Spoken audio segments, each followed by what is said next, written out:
I always thought blood sugar issues were someone else's problem. You know, the person who's drinking soda all day, eating donuts for breakfast, barely moving. Not someone like me. I cooked most of my meals. I drank oat milk lattes. I walked regularly. I even bought a yoga mat. I wasn't perfect, but I wasn't reckless. So when my energy started dipping, I blamed stress. When my sleep got worse, I blamed hormones. When I started waking up with a dry mouth and this weird brain fog that hung over me all day, I blamed my schedule. But there was a moment sitting in the car outside my house one afternoon where I realized I didn't feel like myself anymore. I was exhausted, cranky, puffy, and constantly craving something. Sweet or salty didn't matter, just something to fill this gnawing need that I couldn't quite explain. I didn't know it then, but my body was speaking. Whispering, really. And it would take months before I realized what it was trying to say. You're heading toward prediabetes. And here's the wild part: I was still technically healthy. My weight was stable. My labs weren't flagged.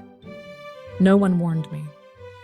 But my body was waving red flags the whole time, and I just didn't know how to read them. It started with my cravings. Not the fun, I need chocolate after dinner kind. I mean all-day cravings. I'd eat a full lunch, chicken, rice, vegetables, and still feel unsatisfied. Like my brain was begging for more, even though my stomach wasn't actually hungry.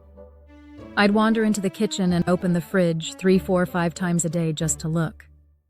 I thought I was just bored. But I now know that kind of insatiable hunger is often tied to unstable blood sugar and insulin resistance. When your cells stop responding to insulin properly, your body can't access fuel, and your brain goes into panic mode, demanding more food even when you just ate. That was me every single day. Then came the fatigue. Not sleepy tired, but heavy. My arms felt heavier. My legs dragged. I'd sit down to answer emails and lose the will to type. Caffeine helped, but only temporarily. I started scheduling naps into my afternoons, just to function, and still felt groggy when I woke up. And the worst part? I blamed myself. I told myself I was lazy, that I needed to push harder. But the truth was that my cells were inflamed and starved of energy because my blood sugar was on a constant roller coaster. You don't just get tired, you crash, chemically, every time your glucose spikes and drops. The third sign was harder to notice at first, but once I saw it, I couldn't unsee it. I was getting puffy. Not bloated puffy. My face looked swollen in the mornings. My fingers were tight when I tried to put on my rings. And my belly had this layer of fat that no amount of AB workout seemed to touch. It wasn't just weight, it was inflammation. Visceral fat. That stubborn, hormonal, last-to-go kind of weight that's tied to insulin imbalance and stress.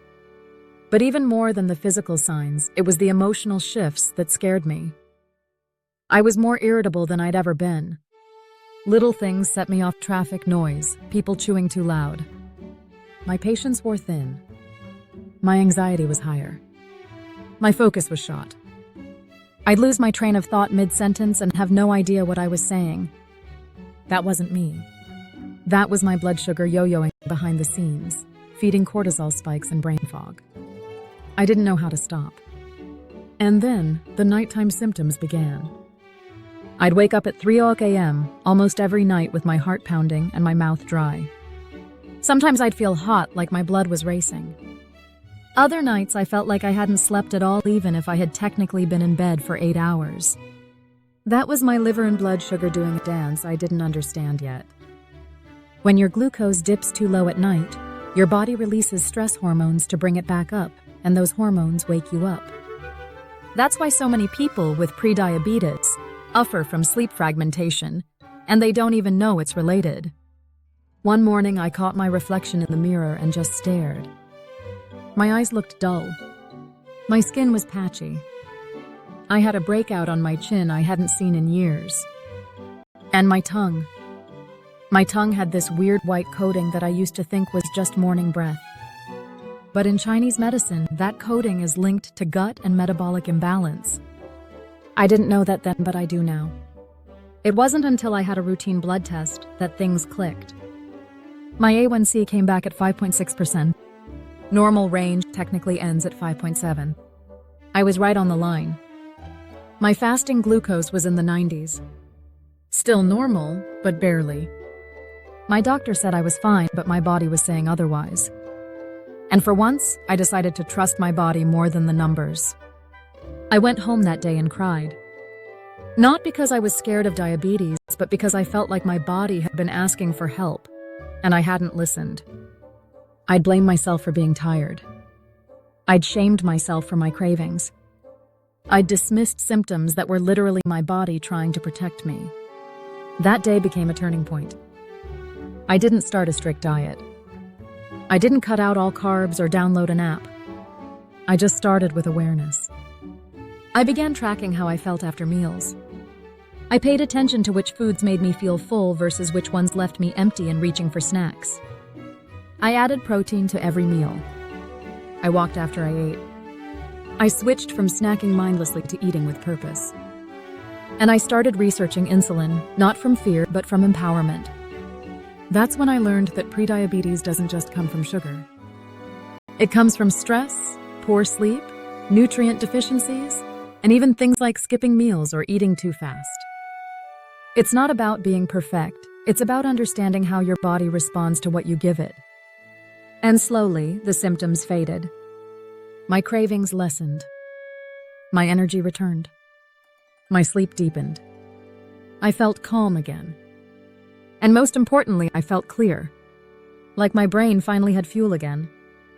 Looking back, I wish I had known the signs. I wish someone had told me that dry mouth in the morning isn't normal. That craving sweets after a full meal isn't willpower, it's biology. That puffy skin and fatigue are signals, not flaws. That's why I'm sharing this now. Because maybe you've been blaming yourself for being tired, distracted, or off. Maybe your body has been whispering and no one taught you how to listen. But you can start now. You can check in. You can notice. And you can change the story before the diagnosis ever lands on paper. You don't have to wait until your doctor confirms what your body already knows. If any of this resonated, just know you're not alone. And you're not broken. You're just out of sync. And with small intentional changes, you can restore that balance. One meal, one walk, one glass of water at a time. Because when you finally listen to your body, it starts to speak louder. And what it tells you is powerful.